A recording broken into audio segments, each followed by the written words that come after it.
উজানের ঢল ও টানা বৃষ্টিতে মৌলভীবাজারের মনু ও ধলাই নদীর পানি বিপজ্জনকভাবে বৃদ্ধি পায়। ৯ জুলাই বিকেলে রাজনগর উপজেলার ট্যাংরা ইউনিয়নের উজিরপুর একামধু এলাকায় মনু নদীর প্রতিরক্ষা বাঁধ ভেঙে মুহূর্তেই ভয়াবহ বন্যার সৃষ্টি হয়। নদীর তীব্র স্রোতে একের পর এক গ্রাম প্লাবিত হয়ে উপজেলার 5টি ইউনিয়নের প্রায় 30টি গ্রামের অর্ধলক্ষ মানুষ পানিবন্দী হয়ে পড়েন। হাজারো পরিবার আশ্রয় নেয় ওয়াপদা বাঁধ আশ্রয়কেন্দ্র ও স্বজনদের বাড়িতে।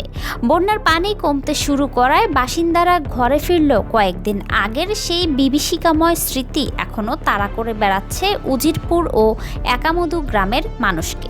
অনেকের ঘরবাড়ি ক্ষতিগ্রস্ত হয়েছে, হারিয়েছে প্রয়োজনীয় জিনিসপত্র। ঘরে ফিরলেও নতুন করে বাঁধ ভাঙা ও বন্যার আশঙ্কায় এখনও আতঙ্কে দিন কাটছে তাদের। মোহাম্মদ আব্দুল কাইয়ুম, মৌলভীবাজার। গত ৯ জুলাই মৌলভীবাজার জেলার রাজনগর উপজেলার উজিরপুর নামক স্থানে মনু নদীর তীরবর্তী ভাঙন সৃষ্টি হয়। এই ভাঙনের ফলে মুহূর্তের মধ্যেই পানির স্রোত এবং ঢল নামে এবং আশপাশের এলাকা প্লাবিত হতে শুরু করে।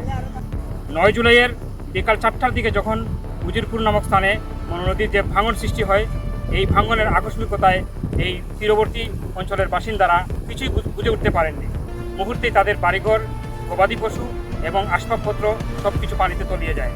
মনু নদীর তীরবর্তী উজিরপুর ও একামধু গ্রামের অধিকাংশ বাসিন্দাই নিম্ন ও নিম্ন মধ্যবিত্ত পরিবারের।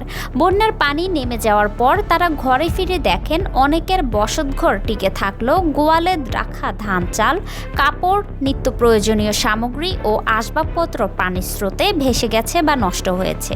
কারো কারো ঘরের চাল কিংবা দেওয়ালের টিনও পানির তোড়ে ক্ষতিগ্রস্ত হয়েছে। যখন একটা বিছনা আছিল, একটা কমলটা তোলার সময় পাইছি না, ওই যখন তো বিদা এই অবস্থা আমরা আছি। আর কিতাব আমি সব দেশবাসী তো বসে দেখা খোয়ার শেষ নাই, খোয়ার খেলে খোয়ার শেষ নাই। কিন্তু সবজি তো নাইও, সারা আছে সব শেষ, আলি শেষ, কৃষিকে তো করতে পারি না আমরা, করা সম্ভব নেই।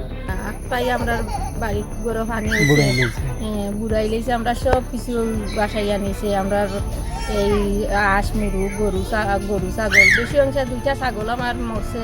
আর আঁশ মনে করে 10-12টা বাসাইয়া নিচে, নিচে মনে হয় 12-13টার মতো মূল্য খানো আঁশ মুরু কিতা আমরা কিচ্ছু পাইছি না। বেটিনতে ওই আমরা কিতা করছি, রাখছি কি ফালছি, তা আমরা কিছুই পাইছি না। আমরা বাসাইয়া নিচে গিয়ে এর মাঝে গরুর মাঝে যেনে পালং চেয়ার আছে, এটা সব কিছু বাসাইয়া নিচে আমরা খাইছি। টাঙ্গিয়া নিচে গিয়ে তা চুলাগুলা আমরা রান্না খাওয়া করতাম পারছি না। আমরা ওই সড়কের উপরে আমরা উপাসও রয়েছি, 2-3 দিন করে আমরা উপাস হয়েছি। শুকনা খাবার আইনা দিছেন, কেউ পাইছেন না। যে আনছে খাইতে পারছে, আর যে আনছে না এ খাইতে পারছে না।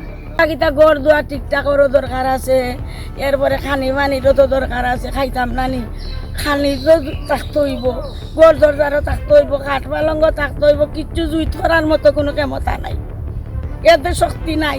টাকা পয়সা খুব অভাব আছে, আমরা গরিব মানুষ, আমরা মূল থাকতেও করি। জাল থাকলে আজকে আর একটা বিপদ জানেনি, আমার দেওরটা মারা গেছে আজ 2 দিন, জালও আমার গলাতেই আছে। কিভাবে মারা গেছে, তার আত্মীয় বাড়ি গেছিল, আত্মীয় বাড়ি গিয়া মারা গেছে, তারে আর আনা হয়েছে। এও হনু তারে সৎ কাজ করছেন, ওরা পানির মাঝে কই আনতাম, জালও আমার গলাতে ইয়া পড়ছে। তিলে তিলে গড়ে তোলা সম্বল হারিয়ে এখন চরম অনিশ্চয়তায় দিন কাটছে এসব পরিবারে। তাদের সামনে সবচেয়ে বড় চ্যালেঞ্জ আবারও স্বাভাবিক জীবনে ফিরে দাঁড়ানো। ক্ষতিগ্রস্ত মানুষের প্রত্যাশা, বন্যা পরবর্তীতে পুনর্বাসন ও প্রয়োজনীয় সহায়তা নিয়ে সরকার দ্রুত তাদের পাশে দাঁড়াবে।